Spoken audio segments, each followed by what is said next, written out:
ಇನ್ನು ಒಂದು ಕಡೆಗೆ ಪವನ್ ಕಲ್ಯಾಣ್ ಅವರು ಈಗ ರಿಯಾಕ್ಟ್ ಮಾಡಿದಾರಂತೆ ಅಲ್ಲು ಅರ್ಜುನ್ ಮೂವಿ ಅವರ ವಿಚಾರದಲ್ಲಿ. ಪುಷ್ಪ 2 ಪ್ರೀಮಿಯರ್ ಶೋ ವೇಳೆ ಕಾಲ್ ತುಳಿತ ಪ್ರಕರಣ ಏನಾಗಿದೆ, ಅದಾದ ನಂತರ ಆಂಧ್ರ ಡಿಸಿಎಂ ಪವನ್ ಕಲ್ಯಾಣ್ ಈಗ ಪ್ರತಿಕ್ರಿಯೆಯನ್ನ ಕೊಟ್ಟಿದ್ದಾರೆ. ಮಾನವೀಯತೆ ದೃಷ್ಟಿಯಲ್ಲಿ ಸಂತ್ರಸ್ತೆ ಮನೆಗೆ ಭೇಟಿಯನ್ನ ಕೊಡಬೇಕಾಗಿತ್ತು. ಅಲ್ಲು ಅರ್ಜುನ್ ಅಲ್ಲದಿದ್ದರೂ ಕೂಡ ಸಿನಿಮಾ ತಂಡ ಆದರೂ ಭೇಟಿಯನ್ನ ನೀಡಬೇಕಾಗಿತ್ತು. ಅದನ್ನ ಬಿಟ್ಟು ಉಗುರಿನಲ್ಲಿ ಹೋಗೋದಕ್ಕೆ ಕೊಡ್ಲಿ ಎತ್ಕೋಬೇಕಿತ್ತ.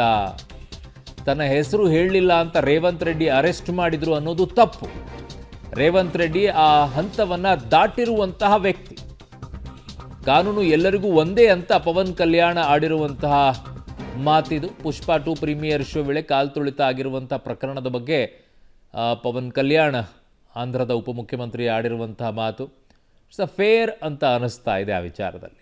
ಸೊ ಕಾನೂನು ಎಲ್ಲರಿಗೂ ಒಂದೇ ಅಂತ ಹೇಳಿ ಪವನ್ ಕಲ್ಯಾಣ್ ಹೇಳಿದ್ದಾರೆ. ಆದರೆ ಮೊನ್ನೆ ಹೇಳ್ತಾ ಇದ್ದಂಥ ಸಂದರ್ಭದಲ್ಲಿ ಹೇಳಿದರು, ನಿಮಗೆಲ್ಲ ತೆಲಂಗಾಣ ಬೇಡ ಅಂತಂದರೆ ಆಂಧ್ರಕ್ಕೆ ಬನ್ನಿ, ನೀವೆಲ್ಲ ಇಲ್ಲೇ ಟಾಲಿವುಡ್ ಎಲ್ಲ ಇಲ್ಲಿಗೆ ಮೂವ್ ಆಗಿಬಿಡಿ ಅಂತ ಕೇಳ್ಕೊಳ್ತಾ ಇದ್ರು. ಬಟ್ ಈಗ ಏನಾಗಿದೆ ಅನ್ನುವಂಥ ಘಟನೆಯ ಪೂರ್ತಿ ಡೀಟೇಲ್ ಆಗಿ ಸಿಕ್ಕಾಗ ಅವ್ರು ಹೇಳ್ತಾ ಇರುವಂಥದ್ದು, ಮಾನವೀಯತೆ ದೃಷ್ಟಿಯಿಂದ ಸಂತ್ರಸ್ತೆ ಮನೆಗೆ ಹೋಗಬೇಕಾಗಿತ್ತು, ಭೇಟಿಯನ್ನು ಕೊಡಬೇಕಾಗಿತ್ತು. ಅಟ್ಲೀಸ್ಟ್ ಅವ್ರು ಹೋಗದೇ ಇದ್ರು ಚಿತ್ರತಂಡವಾದರೂ ಹೋಗಬೇಕಾಗಿತ್ತಲ್ಲ ಅಂತ ಹೇಳಿ ಆಡಿರುವಂತಹ ಮಾತು. ಸೊ ಅದಕ್ಕೆ ರೇವಂತ್ ರೆಡ್ಡಿ ಪರವಾಗಿಯೂ ಕೂಡ ಅವರು ಆಡಿದ್ದಾರೆ.